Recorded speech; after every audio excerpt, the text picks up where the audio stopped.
Ok, gente? Eu vou resolver com vocês aqui o exercício 7.3 da apostila, que é um oscilador harmônico amortecido e forçado, tá? Oscilador harmônico, então tem uma massa de 300 gramas presa a uma mola de constante 25 newtons por metro, também presa a um amortecedor com esse coeficiente aqui, epsilon, né? Impulsionado também por uma força externa cossenoidal, tá? de amplitude 50 newtons e frequência angular de 0,5 radianos por segundo, tá? Aqui está a equação diferencial, como a gente já viu no último vídeo, né? Que veio da lei de Newton. E eu peço para vocês fazerem 5 gráficos. Eu não vou fazer todos nesse exercício, eu vou deixar para vocês completarem. Tá? Eu vou fazer 2 dos 5 exercícios. A condição inicial é essa daqui. A partícula sai da condição inicial com um deslocamento do equilíbrio de 40 centímetros a partir do repouso, ou seja, velocidade inicial 0. Tudo bem? E peço para vocês fazerem todos os gráficos até 20 segundos a partir da condição inicial. Tudo bem? Vamos lá. Aqui está o problema, né? A gente tem que escrever o problema nessa forma, né? Como a gente acabou de ver no último vídeo. Usar a variável auxiliar, nesse caso velocidade. Vamos lá para o Python, tá? Então aqui está a equação diferencial, né? mx2 pontos mais epsilon x ponto mais kx igual a força externa. As condições iniciais usando o DE_INT. Esse arquivo aqui nada mais é do que um dos anteriores que vocês já têm, adaptado para esse problema, né? É bem simples de fazer. Então aqui está a minha EDO, né? A função que eu tenho que resolver usando o DE_INT. Então eu tenho que pegar primeiro o y, que é um vetorzinho com x e com v, né? Como a gente sabe, x, v. E separo nas duas variáveis, x e v, para facilitar agora fazer as derivadas, né? Então o dx, x é o original, o dx é o v, como diz aqui, né? dx é o v, e o dv é o restante. O dv está aqui, tudo bem? E aí eu retorno dx e dv. Reparem aqui que eu coloquei a força genérica, né? F de t, e aí eu estou usando uma força definida externamente. Aqui, ó. É o A0 cosseno de beta t, A0,50, beta 0,5, tá? Isso só por preferência pessoal, você poderia ter colocado tudo dentro aqui da EDO, tudo bem? De uma vez só, tá? Mas aqui eu acho mais fácil, porque se eu quiser alterar a força aqui, eu altero aqui fora, não preciso mexer em nada aqui dentro dessa outra função que é a EDO, tá? É só isso. Aqui está a condição inicial, né? Posição inicial 40 centímetros, velocidade inicial nula, né? E eu vou resolver as equações diferenciais até um tempo máximo de 20 segundos e escolhi um passo de 0,05, tá? Poderia escolher menos ou poderia escolher mais, né? Aí crio vários instantes de tempo t usando as funções do NumPy, o arrange aqui, né?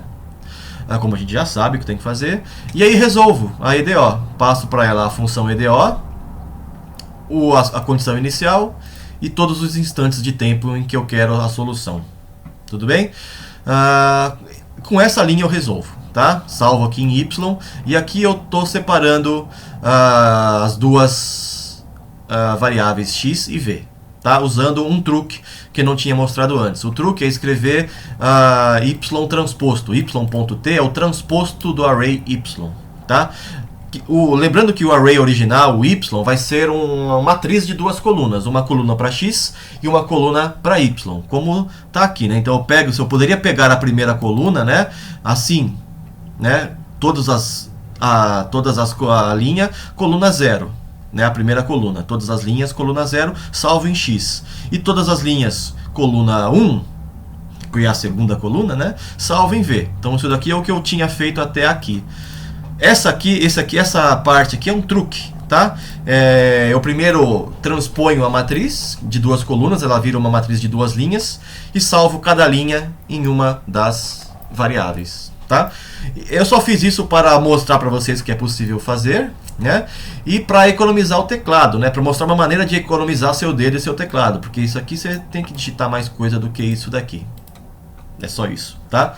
Mas poderia ter continuado a usar isso daqui sem nenhum problema. Tudo bem? Na sequência, o que eu fiz foi 2 gráficos lado a lado, como subgráficos, tá? Vocês não precisam fazer assim quando for achar os outros gráficos do problema. Pode fazer cada gráfico em sua janela separada. Tudo bem? Vamos rodar esse código.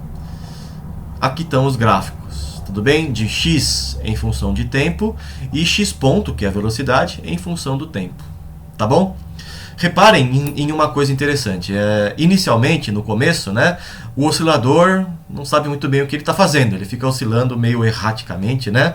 E essa parte aqui é chamada de regime transiente, ou estado transiente do problema. É quando a força externa ainda não conseguiu se impor totalmente ao problema. Então ele ainda está oscilando na sua frequência natural, e o amortecimento amortecendo a amplitude máxima, né? Ao mesmo tempo, age a força externa, que acaba dominando. Quando o amortecedor eliminou parte da energia do oscilador, né, que corresponde à frequência natural, quem passa a dominar é a força externa agindo como um cosseno, né? Já que a força externa é o 50 cosseno de meio t. Tudo bem? Essa parte final acaba ficando mais ou menos constante com o tempo. Essa cara cossenoidal aqui é a que domina. E essa parte da solução é o chamado regime permanente, tá? Ou estado estacionário. Tudo bem? A mesma coisa é vista com a velocidade em função do tempo, né? Inicialmente a velocidade oscila bastante, né, em função da frequência natural do oscilador, mas ela vai diminuindo em amplitude, né? Ela tem uma amplitude muito grande, vai diminuindo porque ele está sendo amortecido, né? E aí vai começando a se impor a força externa, né? Que é o cosseno de 50 de meio t.